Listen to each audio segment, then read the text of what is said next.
कैसे learning help करती है व्यक्ति के व्यक्तित्व के विकास में, वो आपसे सबसे शेयर करने के लिए मुझे कुछ अवसर मिला। ऐसे तो सभी व्यक्तियों की अपने जीवन में कुछ ना कुछ ऐसे अवसर आते हैं और उनका एक उद्देश्य रहता है कि अपने पोटेंशियल के हिसाब से अपनी जिज्ञासा और अपने उद्देश्य या गोल या जो अपना एम है उसके हिसाब से सीखते हैं, करते हैं। कई बार जो अपने गोल होते हैं, जो अपनी इच्छाएं होती हैं, हम अचीव नहीं कर पाते, तो फिर उसका अल्टरनेटिव खोज करके आगे बढ़ते हैं और कोशिश करते हैं कि हम उन इच्छाओं के अनुसार और अपने गोल को भले ही कितनी भी ऑब्स्टेकल्स आए, कितनी भी परेशानी आए, उनको पार करके चैलेंज के रूप में लेकर के आगे बढ़े। इसी तरह से मेरा भी पर्सनल जीवन रहा, क्योंकि हम भी एक बहुत छोटे ग्राम के रहने वाले हैं। अभी भी मेरा जो जीवन है वो ग्राम से जुड़ा हुआ है। मैंने कहीं बड़े शहर वगैरह में मकान वगैरह नहीं बनवाया है। और वहीं मेरा रहना सहना वो एक हापुड़ और पिलखवा के बीच में एक गांव है कस्तला कासमाबाद, और उसी गांव से अभी मैं जुड़ा हुआ हूँ। और जब मैं जाता हूँ तो वही सब पूरे गांव से मेरा रिश्ता जुड़ जाता है, क्योंकि वहां पर डॉक्टर जी.डी. शर्मा या गौरी दत्त ने पहले नाम से ही और ताऊ चाचा बाबा, तो मुझे लगता है कि पूरा गांव ही मेरा परिवार है। तो वो जाने पे जो मुझे खुशी मिलती है, वो मुझे इतनी जगह मैंने नौकरी की, पद भी रहे, वो इंटरनल खुशी इतनी नहीं मिलती। तो इसलिए मैंने सोचा कि मैं यहीं रहूंगा तो मेरा समाज के साथ जुड़ाव रहेगा, और मैंने जो कुछ भी सीखा है या जो तजुर्बा पाया है उससे मैं शेयर करूंगा। तो कम से कम गांव के बच्चे हैं जो मुझे ताऊ चाचा बाबा बोल रहे हैं, तो इनको मैं कुछ अगर दे पाया तो मुझे बड़ी खुशी होगी, जो बड़े शहर में शायद मैं ना कर पाऊँ। क्योंकि वहाँ एक रहने का जो तरीका है वो दूसरा होता है, बड़े महंगे भी रहने में रहन सहन हो जाता है, गाड़ियां जरूरत हो जाती है। गांव में गाड़ी की भी जरूरत नहीं पड़ती है। तो मेरा लगाव जिसको कहना चाहिए मानसिक, वो एक इसलिए वहां से बना।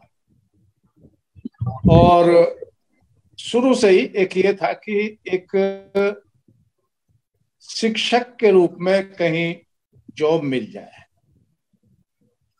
तो क्योंकि घर की परिस्थिति इतनी नहीं थी कि एक साथ में उच्च शिक्षा दिलाई जा सके, तो हमारे बड़े भाई साहब थे, तो उन्होंने कहा कि चलो एमएससी के लिए तुम्हें हम सपोर्ट कर देंगे। तो एमएससी हुई।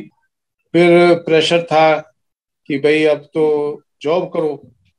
तो भाग्यवश जो जॉब मिला वो नॉर्थ ईस्टर्न हिल यूनिवर्सिटी में मिला, पहला जॉब। तो उस समय यहाँ की परिस्थितियां ऐसी थी कि गाड़ियां बहुत कम थी, एक आसाम चला करती थी और एक तिनसुकिया मेल हफ्ते में 3 बार, और वो बदलनी होती थी। वहां से छोटी लाइन मिलती थी, बरौनी तक बड़ी लाइन। कहने का मतलब है कि शुरू शुरू में वो थी, लेकिन सबसे बड़ी अच्छी बात ये थी कि वो दूर होने से भी और समय भी लगने से नॉर्थ ईस्ट इतनी सुंदर जगह थी क्लाइमेट के हिसाब से। और जो यहाँ के लोग थे, क्योंकि यूनिवर्सिटी पहली यूनिवर्सिटी आई थी नॉर्थ ईस्टर्न हिल यूनिवर्सिटी, जो बच्चे आए वो फर्स्ट जनरेशन के बच्चे थे। तो जब फर्स्ट एमएससी उन्होंने की तो उनके घर वाले इनवाइट करते थे, और लगता था टीचर की रियल जो रेस्पेक्ट होती है वो मैंने देखी, जो कि आज के आधुनिक जगह में बहुत कम है। तो वाकई में जो एक टीचर के रेस्पेक्ट यहाँ पर देखी तो ये लगा कि इसको और आगे बढ़ाएं। और अग्रवाल साहब, मैं ये शेयर करना चाहूंगा कि उस समय हमारे शिलोंग में ज्यादातर बच्चे ऐसे थे जो कभी ट्रेन में नहीं बैठे थे। तो सोचिए कितना गैप बना हुआ था कि, और हमारे इधर भी जो नॉर्थ में नॉलेज थी वो ये मालूम नहीं था शिलोंग कहाँ है। मैं कहता था शिलोंग में नौकरी कर रहा हूँ तो वो सिलोन समझते थे। उस समय श्रीलंका को सिलोन कहते थे, और उस समय शिलोन से बहुत गाने आते थे हिंदी के मॉर्निंग के टाइम। वो कहते थे ये रेडियो सिलोन है, और तो ये कहते थे भाई सिलोन में है। तो फिर मैं बताता था आसाम में, तो बस इतना समझते थे आसाम। मेघालय वगैरह की ज्योग्राफी, तो हमारे यहाँ की ज्योग्राफी बड़ी पुअर कहना पड़ेगा, पुअर थी।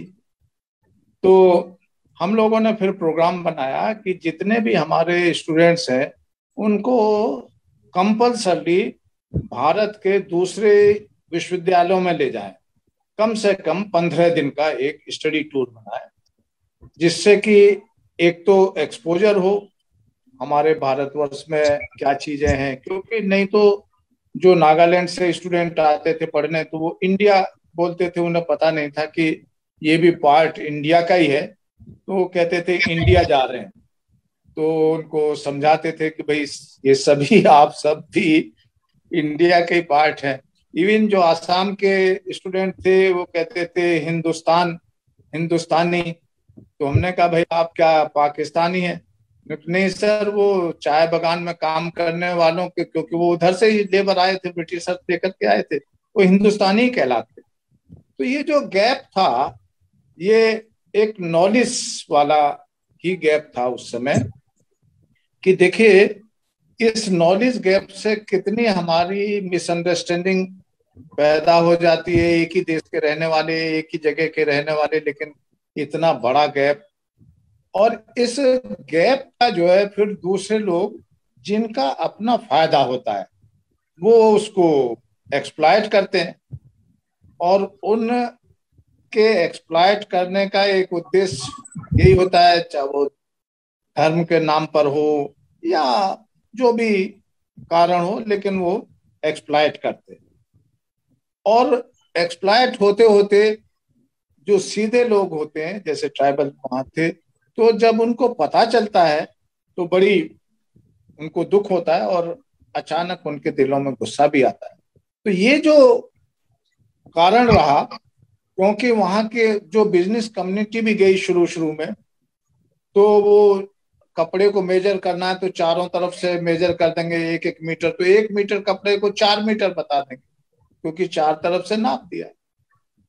तो देखिए जो गैप भी हुए ऐसे छोटे छोटे कारण थे।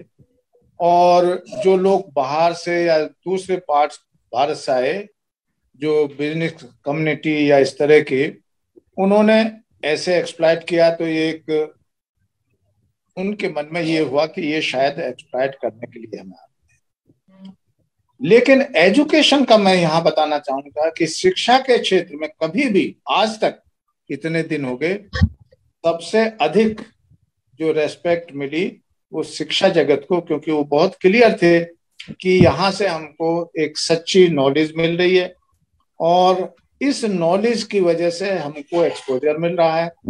और धीरे धीरे आज ये स्थिति है कि वहाँ के बच्चे ना कि सिर्फ ट्रेन में बैठते हैं, फ्लाइट में जाते हैं, फ्लाइट कनेक्टिविटी हो गई है, और बहुत अच्छा बिजनेस कर रहे हैं, बहुत अच्छे से डेवलपमेंट हुआ। तो ये जो लर्निंग एक, तो हमें सामाजिक परिवर्तन के लिए, समाज से परिवर्तन में क्या हुआ, क्या ऑब्स्टेकल्स आते हैं, और जो हमारा एक उद्देश्य था कि एक टीचर बन करके हम कैसे सेवा करें अपने एजुकेशन के द्वारा, जो भी हमको नॉलेज मिली उससे हमें बहुत कुछ सीखने में मिला। और ये कंसेप्चुलाइजेशन प्राप्त हुआ कि भाई जो हमारा उद्देश्य है वो सबसे पहला उद्देश्य जो नॉलेज है उसको कैसे हम सोसाइटी तक ले जाएं, उनके साथ मिक्स करें। उनकी कुछ टूटी फूटी भाषा भी हमने सीखी, जैसे वहाँ शिलोंग में रहे तो कुछ खासी सीखी। फिर जब आसाम में आए तो आसामीज, तो उससे एक लैंग्वेज से हमारा जो अपनापन जिसको कहेंगे तो ये हुआ, क्योंकि लैंग्वेज एक बहुत जरूरी होती है, भले आप टूटी फूटी जाने, जिससे कि एक आपस में विश्वास पैदा होता है, एक ट्रस्ट डेवलप होती है, और ट्रस्ट डेवलप होने से फिर हम शेयर कर सकते हैं अच्छी तरह से, नहीं तो एक गैप बना रहता है। तो ये भी एक मिला कि हम लोगों को जहां पर भी रहें वहां की कल्चर और थोड़ी लैंग्वेज वो सीखें, और किस तरह से हम उनके साथ जुड़ करके, उनको साथ लेकर के टीम वर्क बना करके काम कर सकते हैं। तो मेरे ज्यादातर जो 60 स्टूडेंट थे वो ज्यादातर नॉर्थ ईस्ट के ही, नागालैंड से, मिजोरम से, आसाम से, मेघालय से। सिर्फ 2-3 स्टूडेंट ऐसे थे जो इधर नॉर्थ से थे, और ज्यादातर अभी जितने भी स्टूडेंट हैं वो जगह जगह बहुत अच्छे पदों पर है, प्रोफेसर हैं। एक स्टूडेंट तो वाइस चांसलर भी हो गए थे सिक्किम स्टेट यूनिवर्सिटी के। तो मुझे ये खुशी हुई कि जो नॉलेज है, और लगातार हम उनसे जो सीखते हैं, और अपने उद्देश्य को प्राप्त करने के लिए जो एक एक तो प्रैक्टिकल नॉलेज, एक एक्सपीरियंस वाली, एक जो हम सोसाइटी से भी सीखते हैं। बिसाइड ये कि नॉलेज हम अपने ग्रोथ के लिए, जो रिसर्च वाली है वो क्षेत्र तो है ही, और वो क्षेत्र भी इसलिए जरूरी था कि आगे बढ़ने के लिए भी, प्रोग्रेस करने के लिए भी, क्योंकि शुरू में तो यही उद्देश्य था कि हम प्रोफेसर बन जाएं, तो क्योंकि एकेडमिक लाइन में प्रोफेसर ही हाईएस्ट पोस्ट है, और वो प्राप्त हो तो सबसे बड़ी खुशी यही होती है। और प्रोफेसर वाले में जब और कहीं से इनविटेशन आता था कि यहाँ आके लेक्चर दीजिए, तो लगता था कि भाई आपके ज्ञान की जो है कुछ पूछ है, कुछ बुला रहे हैं लोग, और इससे बढ़ करके खुशी नहीं होती। तो 75 से लेकर के 96 तक मैं नॉर्थ ईस्टर्न हिल यूनिवर्सिटी में रहा। उस समय उसके नागालैंड में सेंटर थे, और जो है मिजोरम में सेंटर थे, और अरुणाचल में नेरिस्ट भी उसी का पार्ट थी। तो इस तरह से 4 स्टेट में जो इसके पार्ट हुआ करते थे, तो हम लोग को ऐसा अवसर मिला कि चारों स्टोर ये नॉलेज की वजह से जाना, और वहां पर इंटरेक्ट करना, वहां के कल्चर को समझने में, और किस तरह से ये आइसोलेशन में रहे हैं, और किस तरह से हार्डशिप में इन्होंने अपना जीवन व्यतीत किया है। और ये देखने को मिला कि हार्डशिप किस तरह से जीवन को सीखने की एक कला देती है, और ये हार्डशिप से हम लोकल जो रिसोर्सेस हैं उनका उपयोग करना सीखते हैं। और इसीलिए इंडिजीनियस नॉलेज जो वहाँ की प्लांट बेस्ड, एनिमल बेस्ड है, वो सबसे ज्यादा है, क्योंकि बहुत से ऐसे लीफी जो यहाँ के वेजिटेबल्स, हर स्टेट में अलग अलग लीफ हैं। और अब क्योंकि हम लोग पढ़ाते हैं, पढ़ते हैं कि इतने ज्यादा उनकी मेडिसिनल हर्बल वैल्यूज हैं, उस जमाने में क्योंकि वो ज्यादातर वहीं के सिस्टम्स, फूड हैबिट्स वगैरह थी, तो बहुत कम ऐसी बीमारी जो आजकल है कनेक्टेड टू डायबिटीज हो या ब्लड प्रेशर हो, वो लोगों में नहीं होती थी। बहुत हेल्दी लाइफ। अब तो उनमें भी काफी आगे हैं, क्योंकि जो आधुनिकता है वो काफी पेनिट्रेट कर गई है, और उस आधुनिकता की वजह से वो मॉडर्निटी ने उनकी लाइफ स्टाइल में बहुत बदलाव। तो हमने यही देखा कि सीखना भी ऐसा हो जो अपनी वैल्यूज को साथ में लेकर चले। अगर सीखने में हमारी वैल्यूज खत्म हो जाए तो वो सीखना अच्छा नहीं होगा, मेरे विचार में पर्सनली।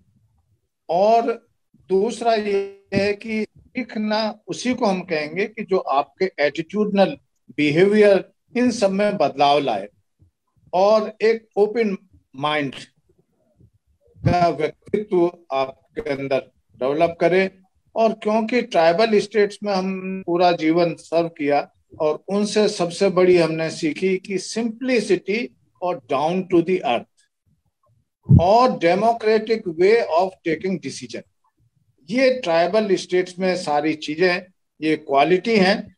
और जो आपसी मतभेद हैं वो एक डेमोक्रेटिक वे में सॉर्ट आउट कर बदलाव।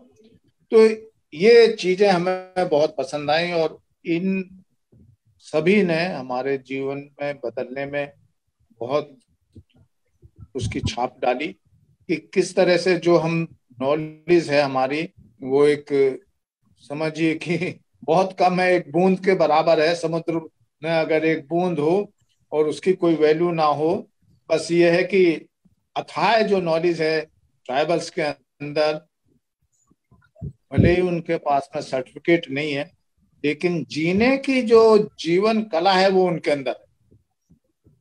कोई भी चीज कल्चरली शुरुआत होती है डांस के साथ में, फूड के साथ में, एक दूसरे से मिलके एज ए कम्युनिटी काम करने की। और जो जगह हमने देखी नॉर्थ वगैरह में जो जहाँ पर हम रहते हैं वहां पर कम्युनिटी के साथ मिलकर के काम नहीं करते। जो बड़े लोग होते हैं, धनवान होते हैं, वो अपना पैसा दे करके नौकर लगा देंगे आपको कुछ काम करना है, लेकिन स्वयं हाथ से बहुत कम काम करने वाले। लेकिन यहाँ पर हमने देखा अगर कोई मिनिस्टर भी है, जब कम्युनिटी के अपने एरिया की सफाई करनी होगी तो वो भी उसी तरह से काम में लगेंगे जैसे और सब लगे। तो ये डिस्टिंक्शन यहाँ पर नहीं है कि कोई बड़ा है या कोई छोटा है। तो ये भी एक बहुत बड़ी सीख थी कि किस तरह से देखिए हम सब ह्यूमन बीइंग हैं, लेकिन बीइंग ह्यूमन में ये हमसे आगे हैं, हम तो इनसे बहुत पीछे हैं। कहने के लिए ट्राइबल हैं लेकिन ये मेंटली इतने डेवलप्ड हैं कि ये जानते हैं कि वैल्यू सिस्टम्स और किस तरह से एक दूसरे की हमको एक साथ मिलकर के रह करके आगे बढ़ना चाहिए और अपने जो हमारे वैल्यूज हैं उनको कैसे प्रोटेक्ट करें और किस तरह से इनको हम बढ़ाएं। तो ये सब चीजें हमारे कहीं सिलेबस या उसमें नहीं थी। और जिस तरह की हम लोगों की रिसर्च थी, क्योंकि ज्यादातर माइक्रोबायोलॉजी या इस तरह से बॉटनी से हम थे एमएससी, तो उसमें भी नहीं थी।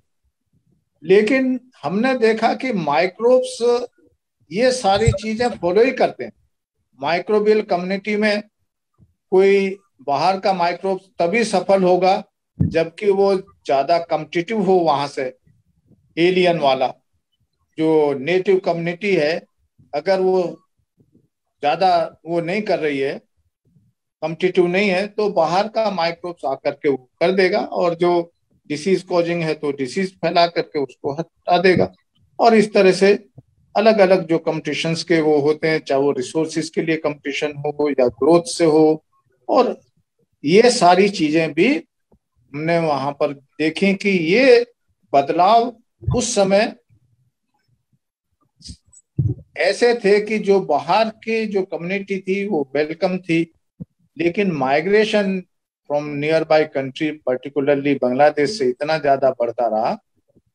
और क्योंकि वो माइग्रेशन से कंपटीशन भावना आई और कंपटीशन बहुत ज्यादा हो गया उनकी द्वारा, तो जो समस्याएं कुछ आई समाज में इसकी वजह से। तो ये एक समझ में आया कि भाई जो इनिशियल स्टेज पर हम ये सब चीज को कंट्रोल नहीं करते, जो कि उस समय नहीं हो पाया था, और पॉलिटिकल कारणों की वजह से अलाउ हुआ, उससे फिर सामाजिक जो परिवर्तन होने से, और जब ये महसूस होने लगे कि जो नेटिव पॉपुलेशन है उसकी एग्जिस्टेंस को ही खतरा हो जाए, क्योंकि ऐसा हुआ त्रिपुरा में जो नेटिव ट्राइबल्स थे। अभी तो ट्राइबल्स का सीएम सोचना ही बड़ी मुश्किल बात लगती है, कोई सोच नहीं सकता कि वो ट्राइबल स्टेट थी किसी जमाने में।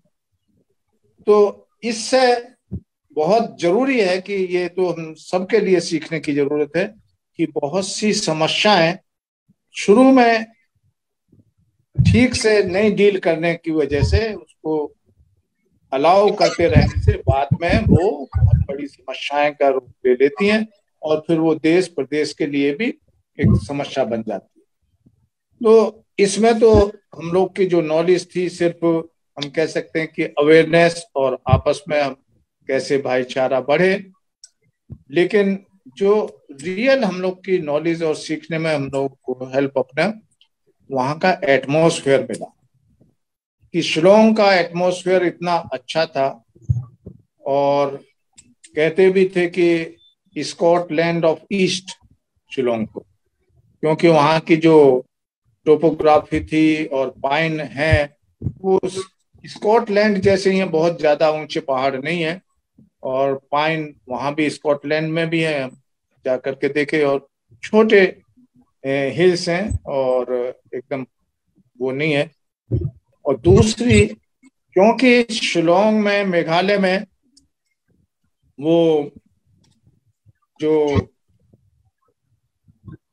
सामाजिक वो है वो बहुत ही हटकर के है और जगह से, क्योंकि वहां पर जो प्रॉपर्टी है वो लेडीज के नाम। तो मैट्रियोर्कल सोसाइटी होने के नाते जो मैरिज होती है तो लड़का लड़की के घर मूवमेंट कर जाता है, और उसमें भी जो प्रॉपर्टी है यंगेस्ट डॉटर को मिलती है। तो ये समझ में आया कि भाई इसका लॉजिक क्या है, यंगेस्ट को क्यों, वो चाहे तो डिस्ट्रीब्यूट करेगी। वो इसलिए कि पेरेंट्स ओल्ड होते होते वो यंगेस्ट ही तो बड़ी होगी, क्योंकि अगर एल्डेस्ट को देंगे तो वो तो उसकी एज काफी ज्यादा होगी, तो देखभाल करने के हिसाब से देखिए कितना लॉजिकली सही थी कि यंगेस्ट को मिलेगी और बाकी सब अपने रहेंगे। तो ये जो डिफरेंस था कल्चरली आप देखें बहुत ही अंतर था। तो इस कल्चर में एडेप्टेबिलिटी कैसे हो, कैसे कल्चर को हम एसिमिलेट करें, उसको हम अपना भले ही ना सकें लेकिन उसके साथ हम कैसे अपने मेंटली तैयार करें, रहें, एंजॉय करें, ये हमने वहाँ पर सीखा। और जो हमारे स्टूडेंट और ये सब है वो इतनी हमको अच्छे से रेस्पेक्ट देते हैं। अभी तो हमारी जो स्टूडेंट है वो चीफ सेक्रेटरी है, उसने हमारे अंडर में पीएचडी ज्वाइन की थी 3 महीने, और अभी वो first lady of the Meghalaya जो चीफ सेक्रेटरी बनी। और अभी भी उसका रहन सहन इतना सिंपल है। तो सिंपलिसिटी जीवन में ये देखा कि ये अगर सीख लें हम तो ये हमारे लिए बहुत सी बीमारियों को, ईगोस को, सबको दूर करके रखती है, और आप प्रसन्नता से जीवन व्यतीत कर सकते हैं हर परिस्थिति में, किसी के भी साथ आपस में कोई डिफरेंस नहीं। उनके यहाँ जो हम जाते थे तो एक ही टेबल पर जो घर में काम करने वाला या वाली है वो भी वही खाना साथ में बैठ करके खाता था, ये नहीं कि उसको अलग से दिया जाए। तो ये फीलिंग भी देखिए कितनी छोटी छोटी चीजें हैं लेकिन बाइंडिंग फोर्स है कि ये ह्यूमन बीइंग को बाइंड करती है। जबकि हम जिस कल्चर से वहां यहाँ आए थे शुरू शुरू में, बहुत ही मेंटली आप सोच सकते हैं कि ऐसे आश्चर्य होता था। मुझे अभी भी याद है कि जब शिलोंग में आए तो हम लोग मकान देखने गए, और वहां मकान देखने का बहुत अच्छा तरीका था कि जिस मकान में की खिड़कियों में पर्दे ना हो तो इसका मतलब वो मकान खाली है, नहीं तो पर्दे वगैरह लगा करके बहुत अच्छे से रखते हैं मकान वहां पर। तो एक मकान में गए तो वो उसके ओनर थे वहां पर, तो उसने चाय पिलाई, अंदर हम और बात बात की। तो अल्टीमेटली जब करीब 20-25 मिनट हो गए भाई बातचीत करके, अल्टीमेटली हमने कहा कि असली मुद्दे पर आए, जो हमारा उद्देश्य है, मकान का किराया बताएं, मकान खाली है कि नहीं। उन्होंने कहा मकान खाली है और मिल जाएगा, क्योंकि यूनिवर्सिटी वालों को टीचर्स को प्रेफरेंस मिलता ही है हर जगह। तो उन्होंने कहा कि मेरी वाइफ आएंगी और वो बताएंगी, वो जॉब में गई। तो आप सोचिए कि हम लोगों को ऐसा लगा कि देखिए हमारे यहाँ तो मेन डिसीजन मेकर है, और यहाँ पर ये सिर्फ इतना भी नहीं बता सकते कि इसका किराया इतना होगा, आपको मिल जाएगा या नहीं, खाली है। और यूनिवर्सिटी के टीचर्स को प्रेफरेंस मिलता है, लेकिन डिसीजन जो है वही लेंगे।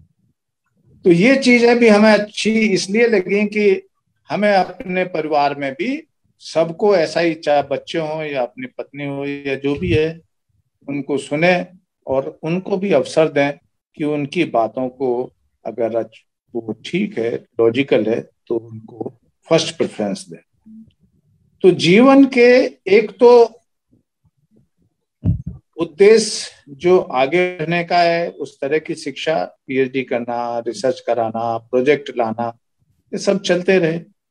विदेश में अपना प्रेजेंट करना, गाइड करना, ये सब हमारे जुड़े हुए थे अपनी सेल्फ प्रोग्रेस से। लेकिन जो जीवन के सीखना, रहना और अच्छी तरह से प्रसन्नता और स्वस्थ रहने के लिए ये चीजें बहुत जरूरी है। क्योंकि अपने आप ईगो लेकर के, अपने को दूर रख करके, अपने ही लोगों से बहुत सी चीजें अपने आप को, उन बीमारियों को ले लेते हैं जो हमको आइसोलेशन में डाल देते, अननेसेसरी स्ट्रेस पैदा करती हैं।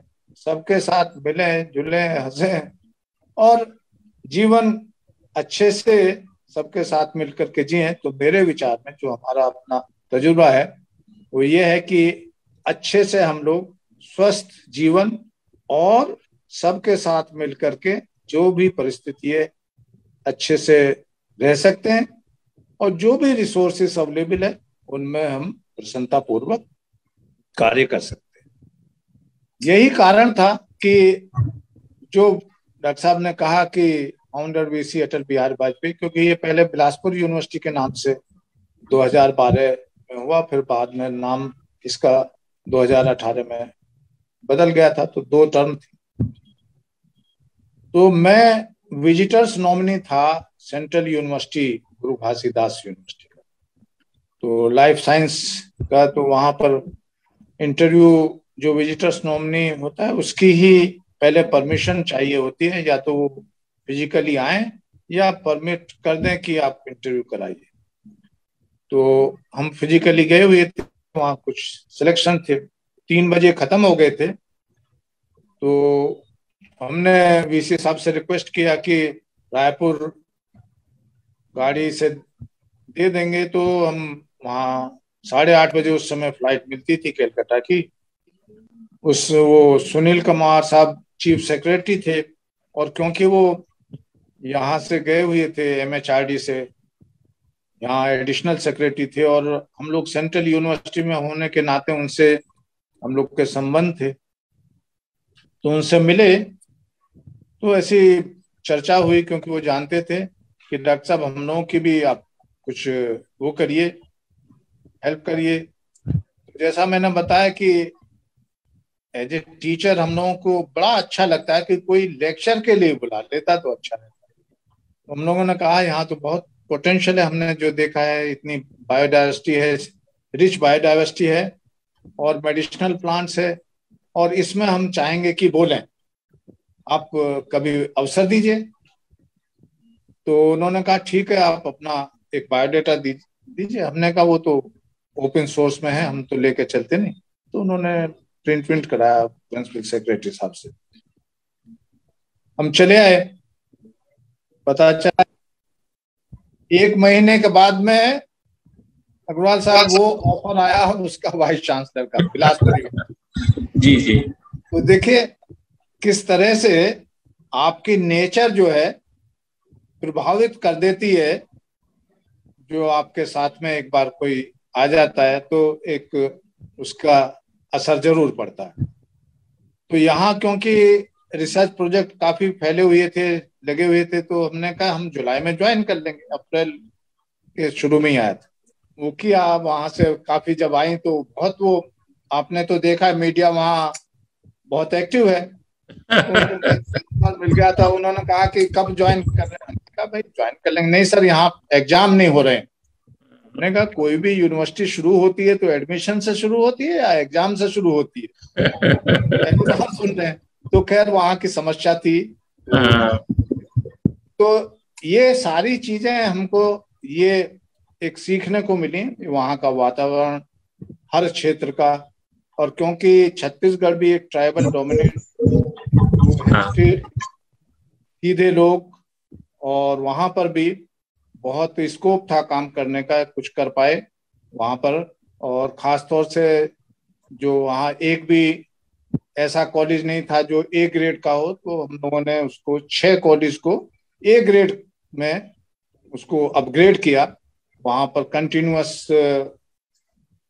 ऑर्गेनाइज की वर्कशॉप, ट्रेनिंग, उनको किस तरह से प्रोजेक्शन करें, किस तरह से अपने को टेक्नोलॉजी से डेवलप करें। तो टोटल भी हम लोग कह सकते हैं कि ट्रांसफॉर्मेशन करने की कोशिश की गई। यहाँ बहुत से स्टूडेंट्स को जोड़ा गया Tata institute of social science से, और उनके साथ में जो बात हमने देखी कि वो स्किल वाले कोर्सेज को शुरुआत करके जो भी स्टूडेंट निकले 100% प्लेसमेंट। तो इस तरह से अपने सीख लगातार इस तरह से रहे, जो सामाजिक उससे जुड़ाव किस तरह से बना रहे इस शिक्षा के माध्यम से, और शिक्षा के माध्यम से हम क्या परिवर्तन ला सकते हैं। और क्योंकि हम शुरू से ही एक शिक्षक के रूप में रह करके, तो जो लगाव एक स्टूडेंट के प्रति होता है, जैसे अग्रवाल साहब कह रहे थे कि बाहर में ही क्लास ले ली, क्योंकि उद्देश्य ये है कि खाली समय ना जाए। ये ना देखा जाए कि जब अच्छा कमरा होगा, अच्छा बैठने को होगा तभी क्लास लेंगे, ये हमारी सोच नहीं रहती। जो भी जैसी परिस्थिति है उसमें किस तरह से हम कर सकते हैं, दे सकते हैं। और अपने स्टूडेंट्स के प्रति इतना लगाव हो जाता है कि उतना समय हम कभी कभी अपने घर के लिए भी नहीं दे पाते। तो ये सारी चीजें हमें एक जोड़ती हैं, संतुष्टि देती हैं कि हमारे स्टूडेंट्स जिनको हमने पढ़ाया वो आज अच्छे अच्छे पदों पर हैं, और वो हमसे अभी भी जुड़े हुए हैं, और बड़ी खुशी होती है। तो मेरा कंक्लूजन यही है कि सीखते रहने से, लगातार सीखते रहना चाहिए, और जीवन में आगे बढ़ने के लिए कभी भी रुकना नहीं चाहिए। जैसी भी परिस्थिति हो हम सीखें उससे, परिस्थितियों से। अगर हमारे सामने चैलेंज भी आए, जैसे नागालैंड यूनिवर्सिटी बहुत तरह के चैलेंजेस थे, उनको किस तरह से पार करें। और ये चैलेंजेस हमारे अंदर एक शक्ति पैदा करते हैं फेस करने की। जब तक चैलेंजेस नहीं आते तो फेस करने की शक्ति उतनी विकसित नहीं होती। ये हमारा अपना तजुर्बा है। और एक शिक्षक होने के नाते तरह तरह के हमारे स्टूडेंट्स बैकग्राउंड से आते हैं। उस बैकग्राउंड को लेकर के किस तरह से वो आगे बढ़ सकें, कुछ कर सकें अपने जीवन में, इसी उद्देश्य को लेकर के हमें ये अवसर मिला कि इस शैक्षणिक जो परिवेश में कुछ हम कर रहे हैं, कुछ कंट्रीब्यूट करने की कोशिश कर रहे हैं। और मुझे उम्मीद है कि जो हमारे इस शिक्षा से जुड़े हुए जितने भी स्टूडेंट्स और समाज के हमारे कांटेक्ट में आए, साहब हम लोग अब क्वेश्चन आमंत्रित कर ले।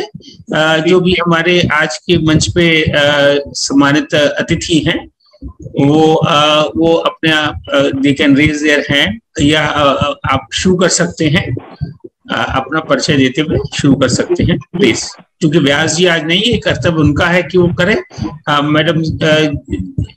मैडम जोसा सूद जी आप प्रश्न करें। डॉक्टर साहब, she is the youngest member of the society. Madam Sood बिल्कुल एक्टिव रहती हैं। She is the youngest member of society. Madam आइए प्लीज। नमस्कार, thank you so much sir, आपका बहुत बहुत धन्यवाद।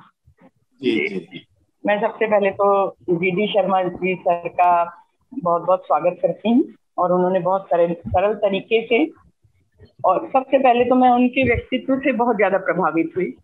इतनी हाई पोस्ट पे रहते हुए भी उनका व्यक्तित्व जो है बहुत सरल और सुलभ है, उससे मैं बहुत ज्यादा प्रभावित।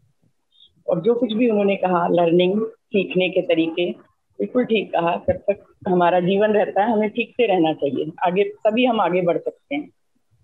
क्योंकि अगर पानी भी अगर एक जगह खड़ा हो जाता है, चलता नहीं है, तो वो काई जमने शुरू हो जाती है। इसलिए जीवन भी इसी तरीके से सतत चलते रहने की प्रक्रिया को ही हम जीवन कहते हैं, गतिशील है जीवन। तो समाज में भी हम सब लोग मिलजुल के अगर एक दूसरे से सीखते हैं तभी हम आगे बढ़ सकते हैं और नई नई चीजें सीख सकते हैं और अपने जीवन को सुखी बना सकते हैं। मैं बिल्कुल सहमत हूँ आपसे।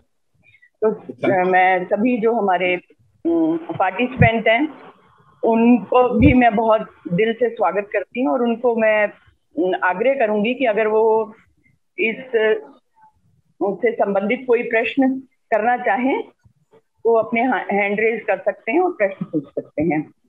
अनीता जी, स्वागत है आपका।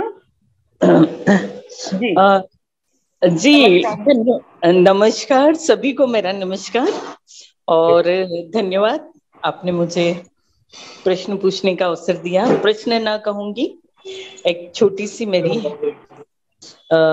अनुरोध है सर से कि सर प्लीज अगर हम एक वाक्य में लर्निंग को डिफाइन करना चाहें तो हम क्या कह सकते हैं?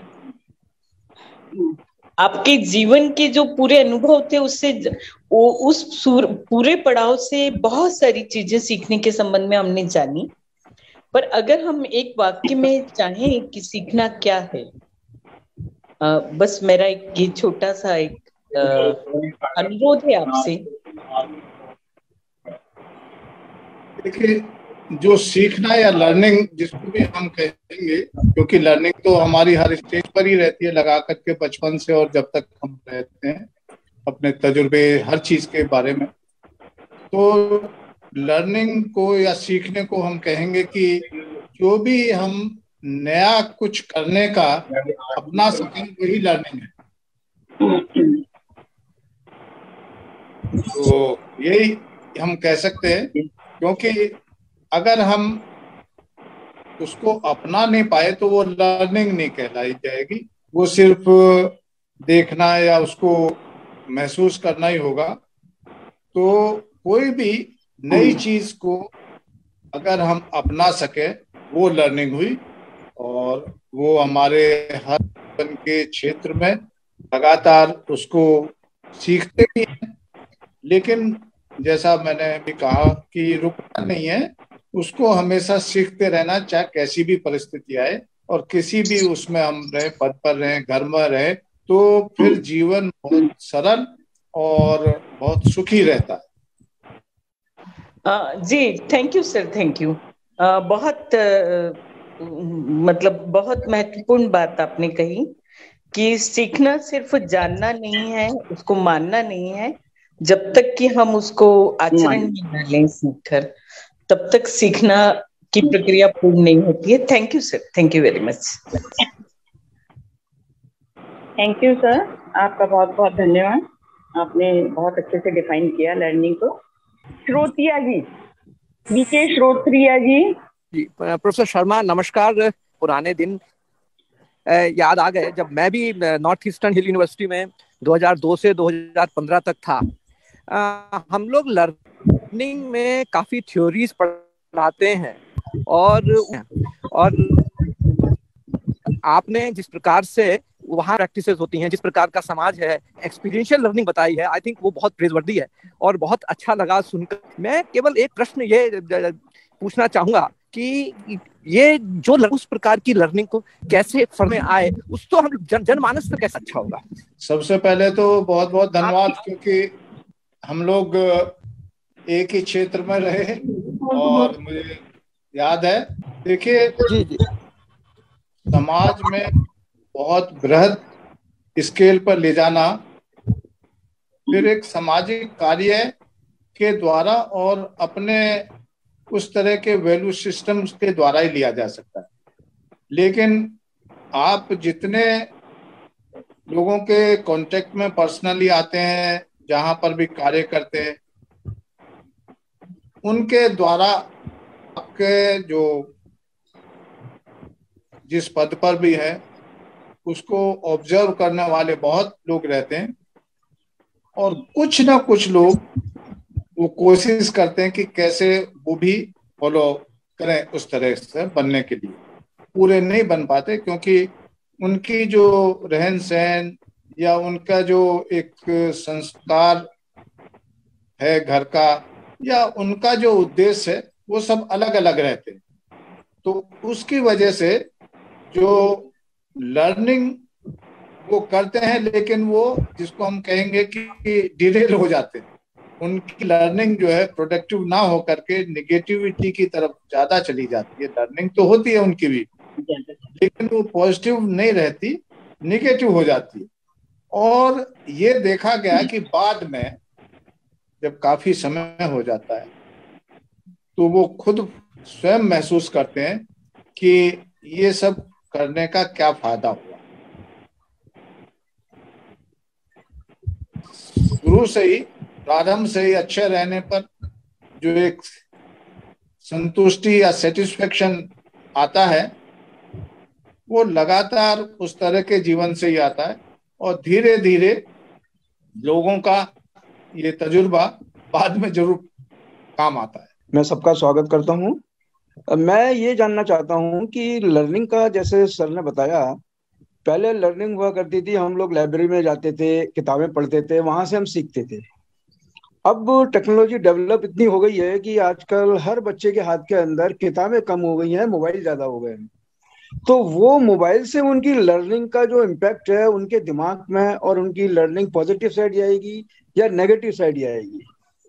क्योंकि बुक्स जो होती थी उसमें पर्टिकुलर सब्जेक्ट होता था, पर्टिकुलर सब्जेक्ट को बच्चा पढ़ता था, हम पढ़ते थे और हम समझते थे और हम उससे सीखते थे। लेकिन अब मोबाइल हाथ में आने के अंदर वो सब्जेक्ट जो है डाइवर्स हो गया। सीखना उसको कुछ और है, देखना कुछ और है, देखता वो कुछ और है। तो क्या इट्स इफेक्टिव, और इन फ्यूचर में क्या बच्चों के लिए सूटेबल है? हेमंत जी, बात ऐसी है कि टेक्नोलॉजी को अब हम किस रूप में लें, पॉजिटिव रूप में लें कि अब कम से कम इंफॉर्मेशन हमको तुरंत मिल जाती है, और बच्चे शुरू में अगर उनको प्रॉपरली हम गाइड करें, समय दें। अभी पेरेंट्स को भी समय उनको देना है, नहीं तो पेरेंट्स मोबाइल यूज करेंगे और वो पेरेंट्स व्हाट्सएप यूज करते रहेंगे और खुद देखते रहेंगे, तो बच्चे जो है वो भी वही चीज करना चाहते हैं कि जो पेरेंट्स करते हैं। तो उनको इंटरेस्टिंग उनके मन में रहता है कि कैसे हम गेम खेल करके जीत जाएं, और धीरे धीरे बहुत कंपनियां जो गेम्स की हैं या जो इस तरह की हैं, वो कोशिश करती हैं कि एक पर्टिकुलर एज ग्रुप टारगेट करती हैं और वो ल्योर करते हैं। तो ये जरूरी है कि हम उन बच्चों में सही टेक्नोलॉजी और सही ज्ञान कैसे प्राप्त करें। अभी देखिए, टेक्नोलॉजी का सबसे बड़ा फायदा ये है कि अगर हम अपने पुराने ज्ञान, वेद या उनके बारे में जानना चाहें तो हमें कहीं जाने की जरूरत नहीं है, वहीं हमको अवेलेबल है। हम अच्छी आदतें क्या क्या हो सकती हैं उनको बता सकते हैं, और उन आदतों के साथ साथ हम भी अगर एज ए पेरेंट्स वो फॉलो करेंगे तो आप देखेंगे बच्चे जो है हमसे भी अच्छे निकलेंगे। राइट। मेरा सोचना है, और मैंने देखा भी है कि हमारे बच्चे भी हमसे ज्यादा अच्छे हैं और ज्यादा ऊंचे पदों पर हैं। इंटेलिजेंट। और मेरी ऐसा पर्सनली सोचना है कि हम जब समय नहीं दे पाते तो बच्चों के पास में वो इंफॉर्मेशन मिल जाती है और उनका मन करता है इसको देखें तो कैसा है, इसको देखें तो कैसे होता है। तो उसमें क्योंकि ल्यूर करने के भी उनके वो रहते हैं और डाइवर्ट हो ना जाए, इसलिए पेरेंट्स की केयरिंग बहुत जरूरी है। तो ये मेरा सोचना है। अगले पार्टिसिपेंट जो क्वेश्चन पूछना चाहते हैं, डॉक्टर राजेंद्र प्रकाश गुप्ता जी। सभी को नमस्कार। केवल एक प्रश्न था जो एक बहुत व्यवहारिक उससे जुड़ा हुआ है। बच्चों की जो उम्र रहती है उसमें तो सीखने की मानसिकता बहुत ज्यादा रहती है, लेकिन जैसे जैसे उम्र बढ़ती जाती है वैसे वैसे सीखने की मानसिकता में बहुत परिवर्तन होता जाता है। और कई लोग तो ऐसे सुने भी गए हैं कि अब तो जितना सीखना था सीख लिया, अब क्या सीखेंगे। तो इस संदर्भ में एक मोटिवेशन के रूप में किस प्रकार से कर सकते हैं कि हमारी उम्र अगर बढ़ती भी जाती है लेकिन सीखने की मानसिकता हमारी बनी रहे, इसके लिए हम किस प्रकार से प्रयास कर सकते हैं, किस प्रकार से हम लोगों को मोटिवेट कर सकते हैं। डॉक्टर साहब, आपने बहुत सही प्रश्न किया, और ये प्रश्न जो है हमारी जो शिक्षा नीति है उससे जुड़ा हुआ है। और अब जो नई शिक्षा नीति 2020 आ रही है उसमें शुरू से ही क्रिएटिविटी को जोड़ा गया है। क्योंकि हम क्या करते हैं, हिंदुस्तान में बहुत ज्यादा प्रेशर अर्ली एज पर देते हैं लर्निंग पर, इतनी ज्यादा किताबें हैं, इतना वो सब है, और दूसरी लैंग्वेज रहती है तो अपनी नॉलेज, अपने पेरेंट्स, ग्रैंड पेरेंट्स का जो एक्सपीरियंस, उसकी लर्निंग है, उससे दूर करते जाते हैं। तो क्या है, ये भी गैप बन जाता है कि जो हमारे ग्रैंड पेरेंट्स की नॉलेज है उसको बच्चे सीखना नहीं चाहते, और वो सोचते हैं कि हम ज्यादा जानते हैं, जबकि उनके एक्सपीरियंस होते हैं और वो उससे जुड़े हुए रहते हैं, जीवन के संघर्ष से और से आते हैं। तो कोई भी एक्टिविटी ओरिएंटेड, स्किल ओरिएंटेड जो लर्निंग होती है वो हमने देखा कि विदेशों में अर्ली एज पर वो डालते हैं, और बाद की जो कॉलेज और ये है उसमें अधिक प्रेशर देते हैं, और हायर एजुकेशन वहाँ उन्हीं को देते हैं जो वाकई में इंटरेस्टेड है। बाकी नहीं तो वो क्लास 12 या उस तरह की वो टेक्निकल उनको सिखा करके और उसमें उनको जॉब वगैरह मिल जाता है। तो हमारे यहाँ एक ये जो कारण है कि सिर्फ किताबों से ही रिलेटेड नॉलेज ज्यादातर बच्चे सीखते, तो उनको यही लगता है कि नया क्या सीखें।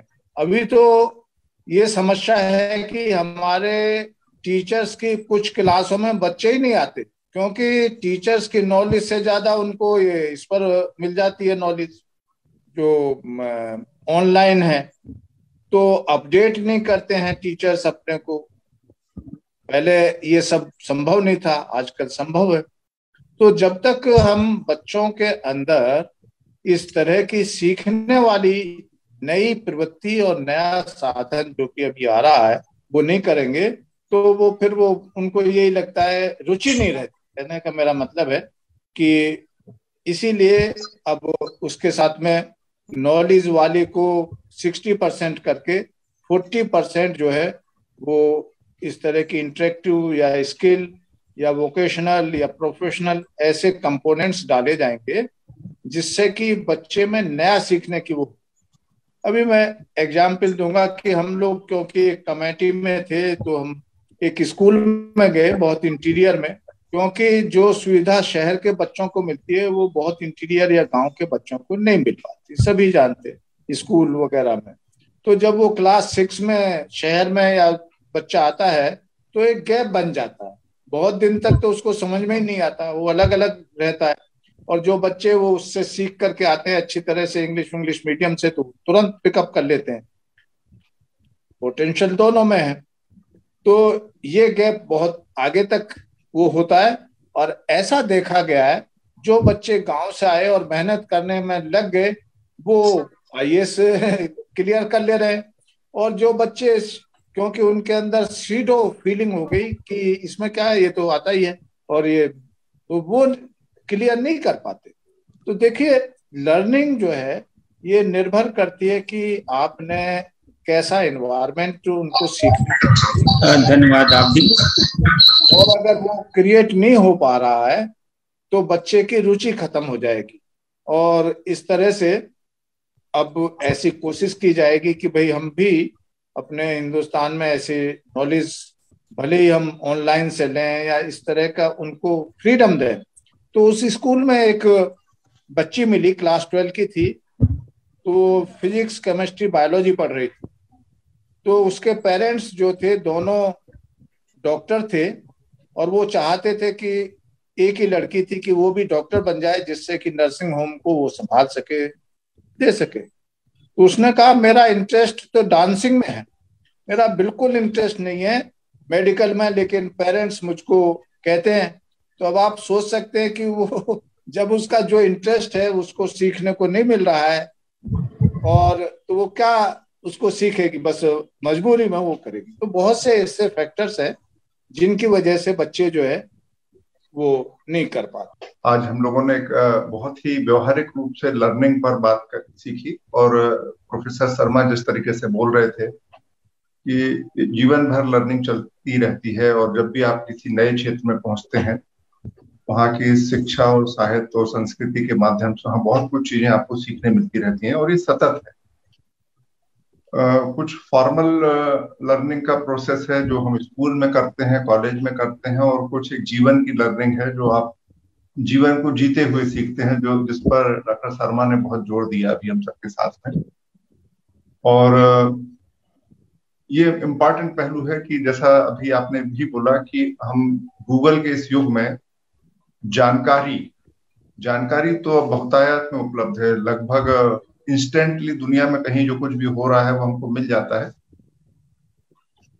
तो ये जो लर्निंग की जो प्रोसेस है उसमें टीचर्स की भूमिका बहुत ही अद्भुत तरीके से बदल गई है, और यदि वो समस्या के निराकरण करने में मदद नहीं कर पाते हैं तो उनके सामने बहुत बड़ी चुनौती है, क्योंकि जानकारियां तो बच्चों के पास पूरी आ गई हैं। तो इस दृष्टिकोण से लर्निंग को एक नए आयाम में देखना पड़ेगा। और दूसरा चैलेंज भी बहुत ज्यादा है, क्योंकि दुनिया के हर कोने की जानकारी दुनिया के हर दूसरे कोने में अवेलेबल है, तो इसका जरूर प्रभाव पड़ेगा।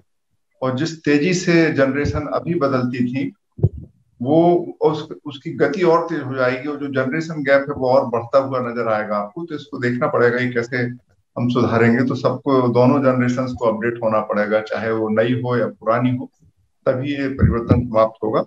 तो ये बहुत ही अच्छी तरीके से डॉक्टर शर्मा ने अपनी बातें हमारे सामने रखी, और मुझे लगता है कि जो हमारे पार्टिसिपेंट थे वो इस पर समझेंगे और एक नई दिशा में आगे बढ़ेंगे।